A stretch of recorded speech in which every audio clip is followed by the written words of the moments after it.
കേരളത്തിലെ കോൺഗ്രസ് നേതാവ് തമിഴ്നാട്ടിലെത്തിയാൽ DMKയുടെ നേതാവ്. അതാണ് ഗുണശേഖരനൻ.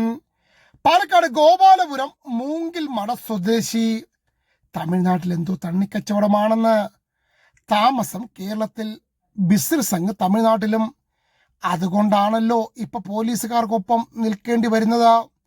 സംഭവം എന്താണെന്ന് ചോദിച്ചാൽ, പൊങ്കൽ പ്രമാണിച്ച് കേരളത്തിലെ സുഹൃത്തുക്കളെ ഒന്ന് സൽക്കരിക്കുന്നതിന്റെ ഭാഗമായി അണ്ണന്റെ തണ്ണി ബിസിനസ്സിൽ നിന്നും കുറച്ച് ക്വാർട്ടർ ബോട്ടിലുകൾ കൊണ്ടുവന്നു. അധികമൊന്നുമില്ല, 661 ബോട്ടിലുകൾ. അത് കാറിലും വീടിന്റെ കക്കൂസിലുമായിട്ടാണ് സൂക്ഷിച്ചത്. 118 ലിറ്റർ ഉണ്ടായിരുന്നു. സംഭവം അറിഞ്ഞ് കൊഴിഞ്ഞാമ്പാറ പോലീസ് എത്തി അണ്ണന്റെ വീട്ടിൽ പരിശോധന നടത്തി. പോലീസ് എത്തിയ വിവരമറിഞ്ഞ് അണ്ണൻ മുങ്ങി. DMKക്കാരെ കൊണ്ടൊക്കെ വിളിപ്പിച്ചെന്ന് പോലും. കേരളത്തിൽ DMKക്ക് വലിയ സ്വാധീനമൊന്നുമില്ലല്ലോ. ഒടുവിൽ അണ്ണൻ സ്റ്റേഷനിൽ കീഴടങ്ങി.